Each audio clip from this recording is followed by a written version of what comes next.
Hello नमस्कार everybody. आज के इस वीडियो में हम करेंगे एसएससी एमटीएस के लिए टॉप 50 इंपॉर्टेंट प्रश्न। हमने सारे क्वेश्चन सिलेक्टेड इंपॉर्टेंट लिए हैं जो आपके पिछले एग्जाम में बार बार पूछे गए प्रश्न हैं। उन्हीं प्रश्नों को हमने इस वीडियो में लिया है। तो चलिए दोस्तों, आज के इस वीडियो को शुरू करते हैं। इस वीडियो को आप अंत तक जरूर देखिएगा। तो हमारा पहला क्वेश्चन है, निम्नलिखित में से कौन सा देश आईसीसी 2023 ओडीआई क्रिकेट विश्व कप की मेजबानी की है? तो इंडिया ने किया है दोस्तों। भारत ने 2023 के क्रिकेट विश्व कप की मेजबानी की है इंडिया ने। 2011 में दोस्तों इंडिया ने मेजबानी की थी और भारत ही जीता था, इंडिया ही जीता था। 2015 में ऑस्ट्रेलिया ने मेजबानी की और ऑस्ट्रेलिया जीता। 2019 में मेजबानी किया था इंग्लैंड ने और इंग्लैंड जीत गया था। 2023 में भारत ने मेजबानी की और कौन जीता? ऑस्ट्रेलिया जीता था। ऑस्ट्रेलिया जीता था दोस्तों, ऑस्ट्रेलिया 2023 में, और भारत ने मेजबानी की थी। नेक्स्ट क्वेश्चन है, भारतीय शास्त्रीय गायक पंडित जसराज का संबंध निम्नलिखित में से किस संगीत घराने से है? तो इनका संबंध है दोस्तों मेवाती घराने से। ये मेवाती घराने से रिलेटेड हैं। कुछ इंपॉर्टेंट घराने दोस्तों जो आपके एग्जाम पॉइंट ऑफ व्यू से बहुत ही ज़्यादा महत्वपूर्ण हैं, उन्हें हम देख लेते हैं। तो पहला है किराना घराना। इसके जो महत्वपूर्ण कलाकार हैं वो हैं पंडित भीमसेन जोशी और इसके अलावा गंगूबाई हंगल हैं। बनारस घराना जो है इसके महत्वपूर्ण वादक कलाकार जो हैं उस्ताद बिस्मिल्लाह खान हैं, जो कि शहनाई वादक हैं। उस्ताद बिस्मिल्लाह खान जो हैं ये शहनाई वादक हैं। और इसके अलावा पंडित गुदई और किशन महाराज और शिव कुमार शर्मा हैं जो बनारस घराना से संबंधित हैं। और शिव कुमार शर्मा जो हैं दोस्तों ये संतूर वादक हैं। शिव कुमार शर्मा जो हैं ये फेमस संतूर वादक हैं। आगरा घराना जो है इससे संबंधित कलाकार हैं बिलायत हुसैन खान और उस्ताद फैयज खान। ग्वालियर घराना जो है ये सबसे पुराना घराना है, सबसे पुराना घराना है ग्वालियर घराना। और इसके जो महत्वपूर्ण कलाकार हैं भास्कर बुआ बखले हैं और उस्ताद बड़े गुलाम अली खान हैं। लखनऊ घराना से संबंधित हैं बिरजू महाराज, लच्छू महाराज, शंभू महाराज और इसके अलावा अच्छन महाराज हैं जो लखनऊ घराना से संबंधित हैं। पटियाला घराना जो है इसके कलाकार हैं उस्ताद बड़े गुलाम अली खान और हैं काले खान अली बख्श हैं जो पटियाला घराना से संबंधित हैं। भिंडी बाजार घराना जो है इसके जो कलाकार हैं उस्ताद छज्जू खान हैं और उस्ताद अमन अली खान हैं। दिल्ली घराना जो है इसके अमीर खुसरो और उस्ताद इकबाल हैं। और अमीर खुसरो जो हैं दोस्तों इन्होंने तबला और सितार का आविष्कार किया है। तबला और सितार का आविष्कार किसने किया है? तबला और सितार के आविष्कारक कौन हैं? तो अमीर खुसरो को याद रखिएगा, ये तबला और सितार के आविष्कारक हैं। नेक्स्ट क्वेश्चन है, भारत की जनगणना 2011 के अनुसार निम्नलिखित में से किस राज्य की साक्षरता दर यानी कि लिटरेसी रेट सबसे कम रही है? वैसे तो बिहार राज्य की लिटरेसी रेट सबसे कम रही है दोस्तों, बिहार की 61.8% रही है। वही केरला स्टेट की सबसे ज़्यादा रही है, केरला की 94% रही है लिटरेसी रेट। लेकिन ऑप्शन में बिहार नहीं दिया गया है, तो राइट आंसर हमारा क्या हो जाएगा? त्रिपुरा हमारा राइट आंसर हो जाएगा। त्रिपुरा की जो लिटरेसी रेट रही है वो मिजोरम, केरल और गोवा से सबसे कम रही हैं। दोस्तों अब हम बात कर लेते हैं 2011 की सेंसस के बारे में, क्योंकि यहाँ से आपके एग्जाम में क्वेश्चन बनते हैं। तो 2011 की सेंसस के अकॉर्डिंग अगर बात करेंगे तो भारत की पॉपुलेशन रही है 121 करोड़ 7,26,932। और इसमें दोस्तों रूरल जो जनसंख्या थी, पॉपुलेशन थी 68.8% थी। और अर्बन जो पॉपुलेशन थी 31.2% थी। दिल्ली, अगर यूनियन टेरिटरी दिल्ली की बात करें, अपनी कैपिटल दिल्ली के बारे में बात करें, तो यहाँ पर जो अर्बन पॉपुलेशन है वो 97.5% रही है और रूरल पॉपुलेशन जो है मात्र 2.5% रही है। अगर सेक्स रेशियो की बात करें दोस्तों, सेक्स रेशियो क्या होता है? 1000 पुरुषों पर महिलाओं की संख्या को सेक्स रेशियो यानी कि लिंगानुपात कहा जाता है। लिंगानुपात कहते हैं, सेक्स रेशियो कहा जाता है, लिंगानुपात कहते हैं। लिंगानुपात कहा जाता है सेक्स रेशियो को, हिंदी में लिंगानुपात कहते हैं। 1000 पुरुषों पर महिलाओं की संख्या को लिंगानुपात कहते हैं। और 2011 की सेंसस के अकॉर्डिंग भारत का जो लिंगानुपात रहा है 943 था और 2001 में 933 था। वहीं अगर बात करें सबसे ज़्यादा लिंगानुपात वाले राज्य की, तो केरला है। केरला का जो लिंगानुपात है 1084 है और हरियाणा का सबसे कम है। हरियाणा का सबसे कम है लिंगानुपात, मात्र 889 है। 879 है दोस्तों, 879, 879 है मात्र हरियाणा राज्य का लिंगानुपात। लिटरेसी रेट की बात करेंगे 2011 की सेंसस के अकॉर्डिंग लिटरेसी रेट जो रहा है भारत का 74.04% रहा है। एवरेज जो लिटरेसी रेट रहा है 74.04% रहा है। तो यहाँ पर आप सही कर लीजिएगा, 74.04% रहा है। और 2001 में रहा है यही 64.8%। और ये कितना इंक्रीज हुआ है दोस्तों, तो मेल का जो लिटरेसी रेट है वो 80.9% है और महिलाओं का 64.6% है। जो दोस्तों मेल का जो लिटरेसी रेट है वो 5.6% से बढ़ा है और फीमेल्स का जो लिटरेसी रेट है वो 10.9% से बढ़ा है। हाईएस्ट जो है केरला का लिटरेसी रेट है 94% और सबसे लोवेस्ट है बिहार का लिटरेसी रेट 61.8% लिटरेसी रेट रहा है बिहार का, जो कि सबसे कम है इंडिया में। अब बात करें डेंसिटी ऑफ पॉपुलेशन की, यानी कि जनसंख्या घनत्व की। जनसंख्या घनत्व की बात करें तो जनसंख्या घनत्व कितना रहा है। जनसंख्या घनत्व 2011 की जनगणना के अकॉर्डिंग जनसंख्या घनत्व जो रहा है 382 रहा है। 382 पर स्क्वायर किलोमीटर रहा है। पर स्क्वायर किलोमीटर रहा है। 382 पर स्क्वायर किलोमीटर रहा है जनसंख्या घनत्व, डेंसिटी ऑफ पॉपुलेशन इंडिया का 2011 की सेंसस के अकॉर्डिंग। और 2001 में यही रहा है 325। 2001 में कितना था, 325 था। अगर बात करें इंडिया के सबसे कम जनसंख्या घनत्व वाले स्टेट की, तो वो है अरुणाचल प्रदेश। अरुणाचल प्रदेश जो है ये सबसे कम जनसंख्या घनत्व वाला स्टेट है। इसका जो जनसंख्या घनत्व है मात्र 17 पर स्क्वायर किलोमीटर है। मात्र 17 व्यक्ति पर स्क्वायर किलोमीटर है अरुणाचल प्रदेश का जनसंख्या घनत्व। और अगर सबसे ज़्यादा जनसंख्या घनत्व वाले यूनियन टेरिटरी की बात करेंगे तो दिल्ली है। दिल्ली का जो जनसंख्या घनत्व है 11,320 पर स्क्वायर किलोमीटर है। 11,320 पर स्क्वायर किलोमीटर है दिल्ली राज्य का जनसंख्या घनत्व। तो चलिए दोस्तों अब अगले क्वेश्चन पर बढ़ते हैं। हमारा अगला क्वेश्चन है कि भारत के संविधान की अनुच्छेद 32 से 30 किससे संबंधित हैं। तो आर्टिकल 32 से 30 में क्या बताए गए हैं। आर्टिकल 32 से 30 में बताया गया है दोस्तों सांस्कृतिक एवं शैक्षणिक अधिकार। सांस्कृतिक एवं शैक्षणिक अधिकार जो हैं ये आर्टिकल 29 to 30 में बताए गए हैं। दोस्तों अब हम बात कर लेते हैं महत्वपूर्ण जो मौलिक अधिकार हैं, फंडामेंटल राइट्स हैं। तो फंडामेंटल राइट्स के बारे में हम पहले जान लेते हैं। फंडामेंटल राइट्स जो हैं ये कहाँ से लिए गए हैं, अमेरिका के संविधान से लिए गए हैं। अमेरिका के संविधान से भारतीय संविधान में फंडामेंटल राइट्स को अपनाए गए हैं। और फंडामेंटल राइट्स जो हैं दोस्तों ये भारत के मूल संविधान का हिस्सा हैं। भारत के मूल संविधान का हिस्सा है फंडामेंटल राइट्स जो हैं ये मूल संविधान का हिस्सा हैं, ना कि इन्हें बाद में जोड़ा गया हो, ये मूल संविधान का हिस्सा थे। और जो फंडामेंटल राइट्स है दोस्तों ये भाग 3 में बताए गए हैं।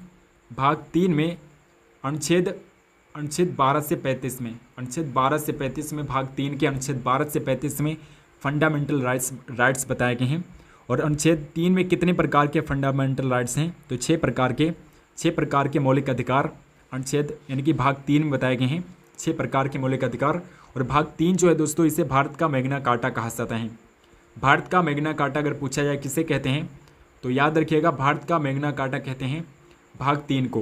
भाग 3 को भारत का मैग्ना कार्टा कहा जाता है, मैग्ना कार्टा ऑफ इंडिया कहा जाता है भाग 3 को।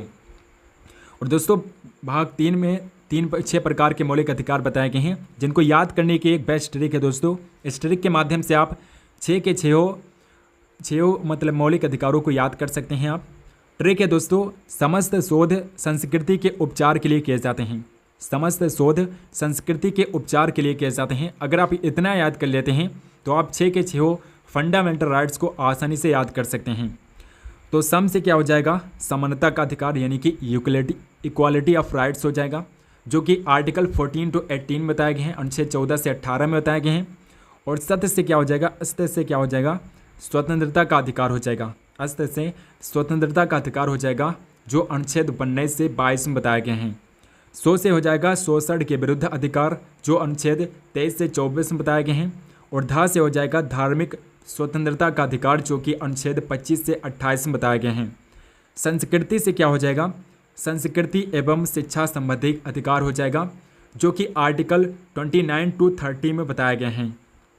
उपचार से हो जाएगा संवैधानिक उपचारों का अधिकार, जो आर्टिकल 32 में बताए गए हैं। और संवैधानिक उपचारों का अधिकार जो है दोस्तों इसे डॉक्टर भीमराव अंबेडकर ने क्या कहा था, डॉक्टर भीमराव अंबेडकर ने इसे क्या कहा था, डॉक्टर भीमराव अंबेडकर ने इसे क्या कहा था, याद रखिएगा दोस्तों, यहाँ से सबसे इंपॉर्टेंट क्वेश्चन बनता है, डॉक्टर भीमराव अंबेडकर ने संवैधानिक उपचारों के अधिकार को संविधान का हृदय और आत्मा कहा था। संविधान का हृदय और आत्मा किसे कहा था? तो अनुच्छेद 32 को कहा था। आर्टिकल 32 को संवैधानिक उपचारों के अधिकार को संविधान का हृदय और आत्मा कहा था डॉक्टर भीमराव अंबेडकर ने। और दोस्तों पहले मौलिक अधिकार 7 थे, ये आपको पता है, 7 मौलिक अधिकार थे पहले। कब थे? 1978 से पहले 7 मौलिक अधिकार थे, लेकिन 44th अमेंडमेंट किया गया, 44वां संविधान संशोधन किया गया 1978 में। और इसके द्वारा जो संपत्ति का अधिकार था दोस्तों, संपत्ति का जो अधिकार था, संपत्ति के अधिकार को मौलिक अधिकारों की श्रेणी से हटा करके इसे एक वैधानिक अधिकार बना दिया गया। वैधानिक अधिकार बना दिया गया। कब बनाया गया था? तो 1978 में। 1978 में अमेंडमेंट किया गया, 44th अमेंडमेंट किया गया और इसके द्वारा संपत्ति के अधिकार को वैधानिक अधिकार, लीगल राइट्स बना दिया गया। चलिए नेक्स्ट क्वेश्चन है हमारा दोस्तों, निम्नलिखित में से किस राज्य में दिन और रात के तापमान यानी कि टेम्परेचर में कोई लगभग अंतर नहीं होता है? तो केरल का नहीं होता है दोस्तों, केरला स्टेट का अंतर नहीं होता है। केरला में दिन और रात में कोई ज़्यादा टेम्परेचर का अंतर डिफरेंस नहीं होता है, क्योंकि यहाँ पर दोस्तों जो केरल है दोस्तों, ये मरीन यानी कि समुद्र के तट पर स्थित है, इसलिए यहाँ पर दिन और रात के टेम्परेचर में कोई ज़्यादा डिफरेंस नहीं होता है। नेक्स्ट क्वेश्चन है, पंडित भजन सोपोरी जिनका वर्ष 1922 में निधन हो गया था, किस संगीत वाद्य यंत्र से संबंधित हैं? तो पंडित भजन सोपोरी जो हैं दोस्तों, ये संतूर वादक हैं। पंडित भजन सोपोरी जो हैं ये संतूर वादक हैं। अगला क्वेश्चन है, प्रसिद्ध बृहदेश्वर मंदिर किस राज्य में स्थित है? तो राइट आंसर ऑप्शन ए हो जाएगा, तमिलनाडु राज्य में स्थित है दोस्तों। बृहदेश्वर मंदिर कहाँ पर है? तमिलनाडु राज्य में स्थित है। कुछ इंपॉर्टेंट टेम्पल दोस्तों जो आपके एग्जाम पॉइंट ऑफ व्यू से महत्वपूर्ण हैं।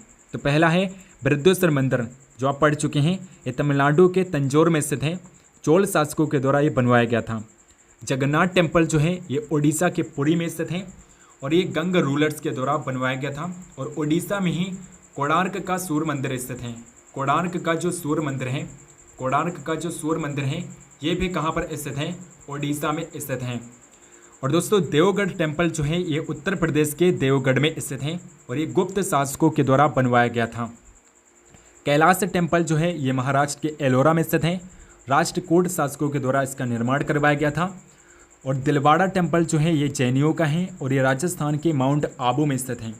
सोलंकियों के द्वारा माउंट आबू में स्थित दिलवाड़ा टेम्पल का निर्माण करवाया गया था। कांचीपुरम के तमिलनाडु के कांचीपुरम में कैलाशनाथ टेम्पल स्थित है और ये पल्लवों के द्वारा बनवाया गया था। गोविंद टेम्पल जो है दोस्तों ये मथुरा में स्थित है, उत्तर प्रदेश के मथुरा में, और राजा मान सिंह ने इसका निर्माण करवाया था। काली टेम्पल जो है ये काली घाट ऑफ कोलकाता में स्थित है, वेस्ट बंगाल में, और राजा बसंत रॉय के द्वारा काली टेम्पल का निर्माण करवाया गया था। और दोस्तों अगला है दोस्तों हजरा स्वामी टेम्पल जो है ये कर्नाटक के हम्पी में स्थित है और ये तुलप डायनेस्टी के द्वारा इसका निर्माण करवाया गया था। और दोस्तों लास्ट है दोस्तों कामाख्या टेम्पल जो ये असम के गुवाहाटी में स्थित है। कामाख्या टेम्पल, और इसका निर्माण करवाया था कोच डायनेस्टी के लोगों ने। नेक्स्ट क्वेश्चन, अगला क्वेश्चन है दोस्तों, नृत्यांगना पद्मा सुब्रमण्यम, अलारमेल वल्ली, यामिनी कृष्णमूर्ति और अनीता रत्नम डैश की महान प्रतिपादक हैं। तो दोस्तों ये किससे संबंधित हैं? भारतनाट्यम से संबंधित हैं। भारतनाट्यम की नृत्यांगना है पद्मा सुब्रमण्यम, अलारमेल वल्ली और यामिनी कृष्णमूर्ति और इसके अलावा अनीता रत्नम। और भारतनाट्यम दोस्तों ये भारत का सबसे पुराना क्लासिकल डांस है। सबसे पुराना क्लासिकल डांस भारत का है भारतनाट्यम। भारत में कुल 8 क्लासिकल डांस हैं जिन्हें हम आगे देखते हैं। कुल 8 क्लासिकल डांस है भारत में। कितने? 8 क्लासिकल डांस हैं। लेकिन अगर पूछा जाए कि संगीत नाटक अकादमी के अनुसार भारत में कितने क्लासिकल डांस हैं, तो 9 क्लासिकल डांस हैं, जिसमें छऊ को भी ऐड कर लिया जाता है। तो भारत में 8 क्लासिकल डांस हैं, जिसमें कथक जो है ये उत्तर भारत का या फिर उत्तर प्रदेश का क्लासिकल डांस है। सत्रिया जो है ये भारत का सबसे नया क्लासिकल डांस है। सबसे नया कौन सा है? सत्रिया है, जो कि असम का क्लासिकल डांस है। मणिपुरी जो है ये मणिपुर का है। और इसके अलावा छऊ जो है दोस्तों ये झारखंड वेस्ट बंगाल का है। ओडिशा जो है ओडिशा का है। ओडिसी जो है ये दोस्तों ओडिशा का शास्त्रीय नृत्य है। भारतनाट्यम जो है ये तमिलनाडु का है। मोहिनी अट्टम जो है ये केरल का है और कथकली भी केरल का है। तो केरल एकमात्र स्टेट है जिसके 2 क्लासिकल डांस हैं, कथकली और मोहिनी अट्टम। कुचिपुड़ी जो है दोस्तों ये आंध्र प्रदेश का है। कुचिपुड़ी कहाँ का है? आंध्र प्रदेश का क्लासिकल डांस है। नेक्स्ट क्वेश्चन, भारत के संविधान के अनुच्छेद 132 के बारे में निम्नलिखित में से कौन सा कथन सही है? तो राइट आंसर क्या हो जाएगा? इस क्वेश्चन का राइट आंसर है ऑप्शन बी। ये सर्वोच्च न्यायालय को अभिलेख न्यायालय होने का प्रावधान करते हैं। अनुच्छेद 132 में आर्टिकल 129 में बताया गया है सर्वोच्च न्यायालय को अभिलेख न्यायालय होने का प्रावधान करता है, आर्टिकल 129। नेक्स्ट क्वेश्चन है, निम्नलिखित में से कौन सा सरकारी बजट में पूंजीगत प्राप्ति यानी कि कैपिटल रिसीप्ट का एक एग्जाम्पल है? तो राइट आंसर इस क्वेश्चन का क्या हो जाएगा दोस्तों? इस क्वेश्चन का राइट आंसर हो जाएगा ऑप्शन नंबर बी, सरकारी बंधपत्र की बिक्री। सरकारी बंधपत्र की बिक्री इस क्वेश्चन का राइट आंसर हो जाएगा।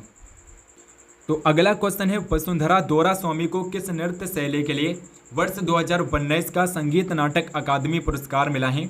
तो इन्हें मिला है दोस्तों भरतनाट्यम के लिए, भरतनाट्यम नृत्य शैली के लिए इन्हें संगीत नाटक अकादमी पुरस्कार मिला है। संगीत नाटक अकादमी पुरस्कार के बारे में हम जान लेते हैं दोस्तों।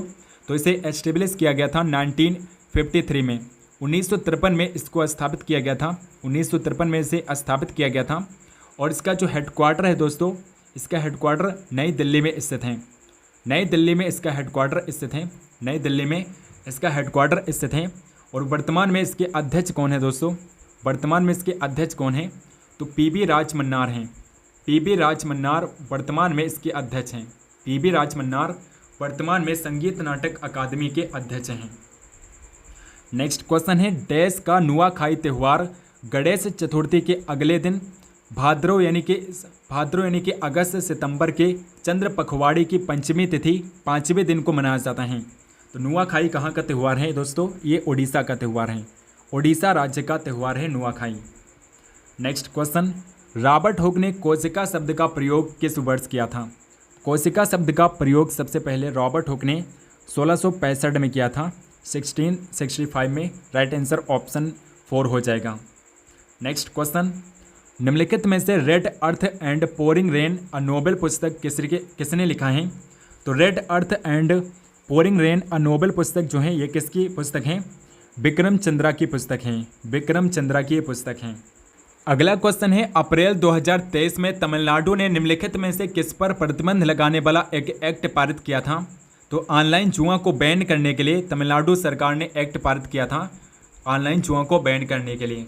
नेक्स्ट क्वेश्चन, निम्नलिखित में से सचिन तेंदुलकर की आत्मकथा कौन सी है? प्लेइंग इट माई वे जो है ये सचिन तेंदुलकर की आत्मकथा है, प्लेइंग इट माई वे। दोस्तों कुछ इंपॉर्टेंट बुक्स हैं जो आपके एग्जाम पॉइंट ऑफ व्यू से महत्वपूर्ण हैं, जैसे कि पहला है कि अंधविश्वास। अंधविश्वास जो है ये सगारिका घोष की पुस्तक है। अकबरनामा जो है ये अबुल फजल की बुक है। और अर्थशास्त्र किसकी है? ये चाणक्य की है दोस्तों, चाणक्य जिन्हें आप कौटिल्य के नाम से जानते हैं, कौटिल्य की बुक है। और कौटिल्य को विष्णुगुप्त भी कहते हैं। यहाँ से भी प्रश्न पूछा जाता है दोस्तों कि कौटिल्य के अन्य नाम कौन से हैं? तो विष्णुगुप्त और चाणक्य ये कौटिल्य के अन्य नाम हैं। और इसके अलावा अष्टाध्यायी जो है दोस्तों, अष्टाध्यायी जो हैं ये पाणिनि की पुस्तक है। अष्टाध्यायी किसकी है? पाणिनि की पुस्तक है। आईने अकबरी जो है ये अबुल फजल की बुक है। इंडिका जो कि मोस्ट इंपॉर्टेंट है दोस्तों, ये मेगास्थनीज की पुस्तक है जो मौर्य इतिहास के बारे में बताती हैं। इंडिका मौर्य इतिहास के बारे में बताती हैं जो कि मेगास्थनीज की पुस्तक हैं। इंटरनल इंडिया ये इंदिरा गांधी की पुस्तक है। अ सुइटेबल बॉय जो है ये विक्रम सेठ की बुक है। मेघदूत किसकी बुक है? कालिदास की बुक है। द गाइड किसकी पुस्तक है दोस्तों? आर के नारायण की पुस्तक है। आर के नारायण की पुस्तक है द गाइड। डिवाइन लाइफ जो है ये शिवानंदा सरस्वती की बुक है। शिवानंदा सरस्वती की बुक है डिवाइन लाइफ। बाबरनामा किसकी बुक है दोस्तों? बाबर की पुस्तक है। बाबर की आत्मकथा है बाबरनामा। माय टूथ ये बुक है दोस्तों इंदिरा गांधी की। मिलिंद पन्हो जो है ये नागसेन की बुक है। और राज तरंगड़ी जो है ये कलाहण की पुस्तक है। लाइफ डिवाइन किसकी बुक है दोस्तों? अरविंद घोष की बुक है। अरविंद घोष की बुक है लाइफ डिवाइन। और शाहनामा किसकी पुस्तक है? फिरदौसी की बुक है दोस्तों। शाहनामा जो है शाहनामा की आत्मकथा है जिसे फिरदौसी ने लिखा है। स्पीड पोस्ट जो है ये शोभा दे की बुक है। और 19 नंबर पे है दोस्तों हितोपदेश। हितोपदेश बुक जो है ये नारायण पंडित की बुक है। हुमायूंनामा बुक को लिखा है गुलबदन बेगम ने। गुलबदन बेगम ने हुमायूंनामा पुस्तक को लिखा है। निम्नलिखित में से कौन अंतरण अदायगियों यानी कि ट्रांसफ़र पेमेंट्स को सर्वोत्तम रूप से परिभाषित करते हैं? तो बिना किसी संगत वस्तुओं या सेवाओं के उत्पादन के सरकार द्वारा व्यक्तियों को किया गया भुगतान, ये सही से डिफाइन करता है ट्रांसफ़र पेमेंट को। नेक्स्ट क्वेश्चन, किस अभिनय का संबंध वेशभूषा, आभूषण, चेहरे के श्रृंगार आदि के उपयोग से है? तो आहार अभिनय का संबंध है। आहार अभिनय इस क्वेश्चन का राइट आंसर हो जाएगा।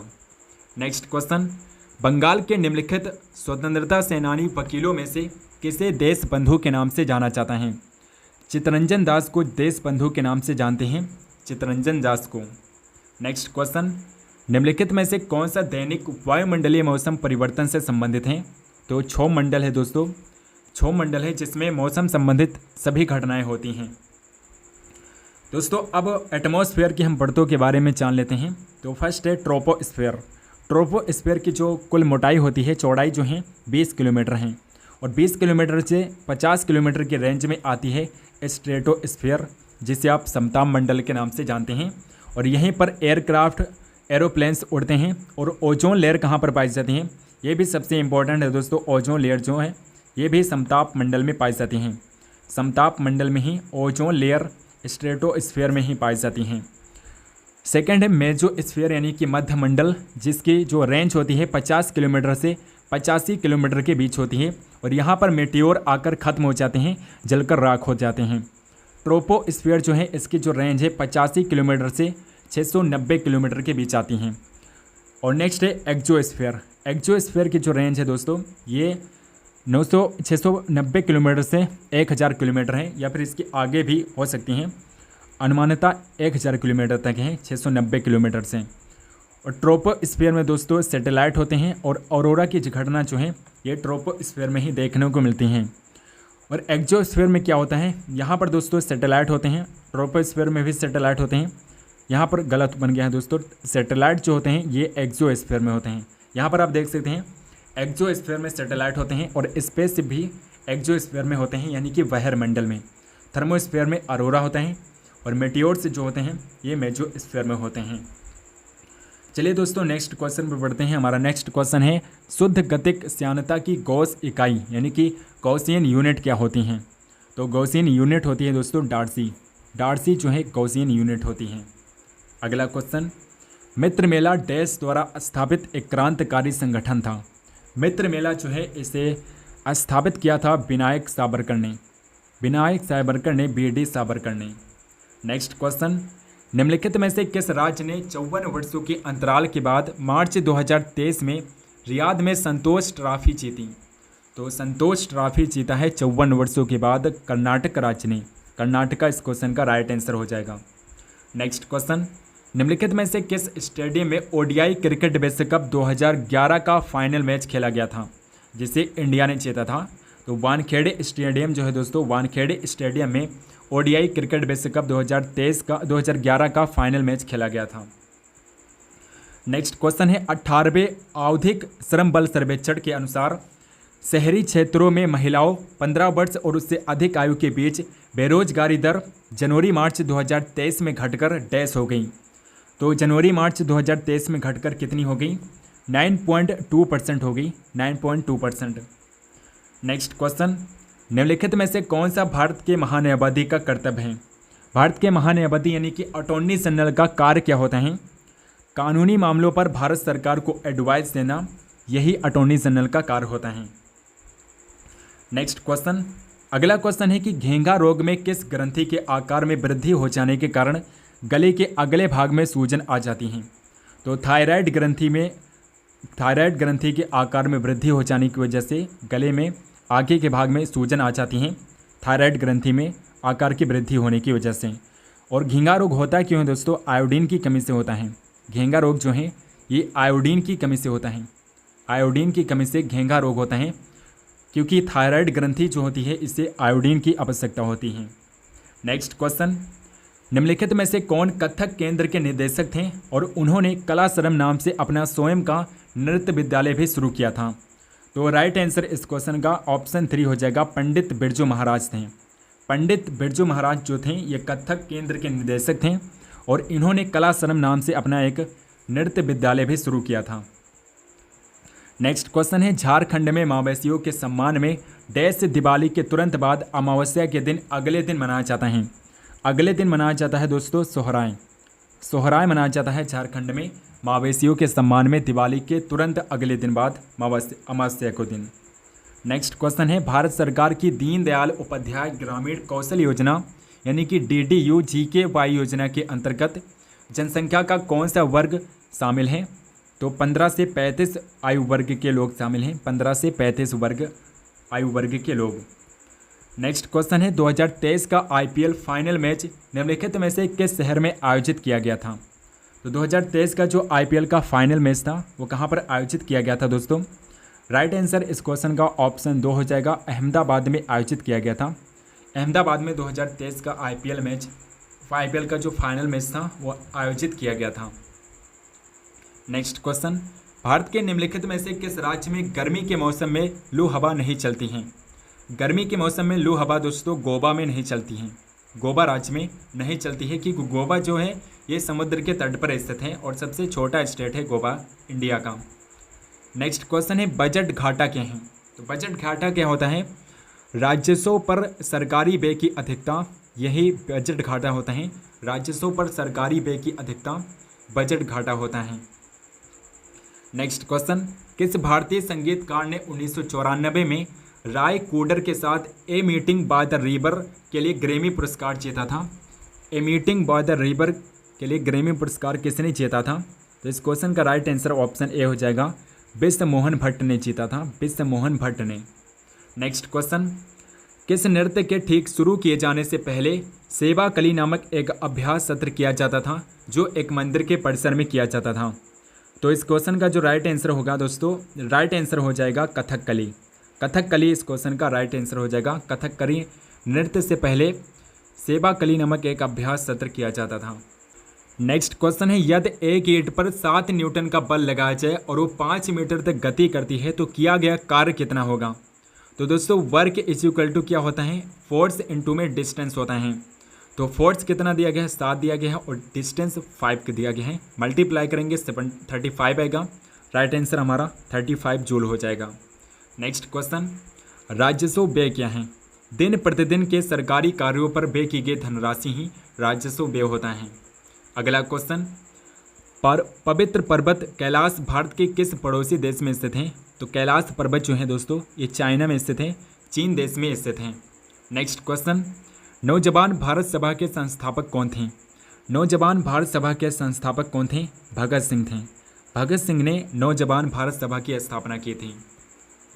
नेक्स्ट क्वेश्चन है, माई स्टोरी किस महिला लेखिका की आत्मकथा है?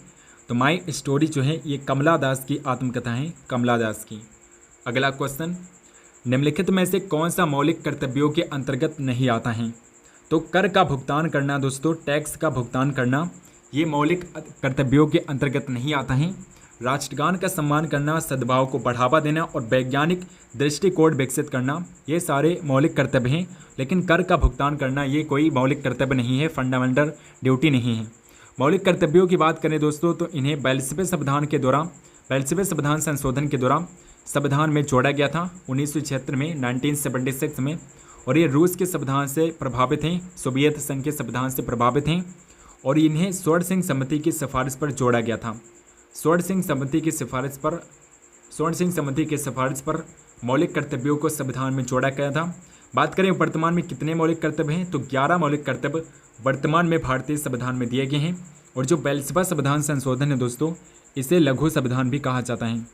लघु संविधान अगर पूछा जाए किसे कहते हैं तो 42 अमेंडमेंट को लघु संविधान भी कहते हैं। नेक्स्ट क्वेश्चन है, भिटारी मंदिर किस राज्य में स्थित हैं? तो ये उत्तर प्रदेश में स्थित है दोस्तों, भिटारी मंदिर उत्तर प्रदेश में स्थित हैं। अगला क्वेश्चन है, डैश के सिद्धियों की सांस्कृतिक विरासत लगभग 300 वर्ष पुरानी है और उनका सिद्धि धमाल नृत्य एक उत्कृष्ट कला शैली है। तो सिद्धि धमाल जो है ये गुजरात का है दोस्तों, गुजरात की कला शैली है। अगला क्वेश्चन है, निम्नलिखित में से किस स्थान पर मानसून के मौसम के दौरान सबसे कम वर्षा होती है? लेह में होती है दोस्तों, लद्दाख के लेह में सबसे कम वर्षा होती है। और मेघालय का जो मासिन राम है दोस्तों, मेघालय का जो मासिनराम है यहाँ पर सबसे ज़्यादा वर्षा होती है। विश्व में अगर बात करेंगे सबसे ज़्यादा वर्षा कहाँ पर होती है, तो मेघालय के मासिनराम में होती है। नेक्स्ट क्वेश्चन, निम्नलिखित में से किस संस्थान ने खेलो इंडिया यूनिवर्सिटी गेम्स के तीसरे संस्करण में अधिकतम पद जीते हैं? पंजाब यूनिवर्सिटी ने जीते हैं दोस्तों। पंजाब यूनिवर्सिटी ने सबसे ज़्यादा खेलो इंडिया यूनिवर्सिटी गेम्स में सबसे ज़्यादा पदक जीते हैं पंजाब यूनिवर्सिटी ने।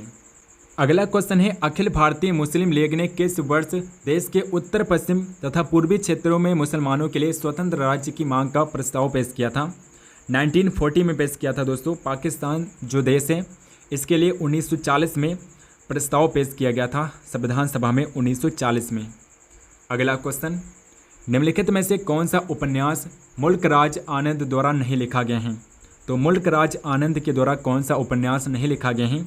तो द गाइड जो है ये मुल्क राज आनंद का उपन्यास नहीं है, ये R.K. नारायण का है। R.K. नारायण का है दोस्तों, R.K. नारायण का है ये उपन्यास, R.K. नारायण का है। इसके अलावा coolie, private of life on Indian prince, a swords and the sickle जो हैं ये सारे हैं उपन्यास मुल्क राज आनंद के, लेकिन द गाइड जो है ये R.K. नारायण का उपन्यास है।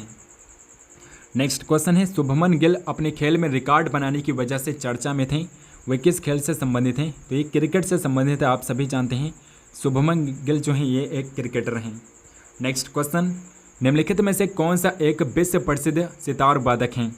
विश्व प्रसिद्ध सितार वादक हैं पंडित रविशंकर। पंडित रविशंकर जो हैं ये सितार वादक हैं। अगला क्वेश्चन, संविधान की व्याख्या करने का अंतिम अधिकार किसे हैं?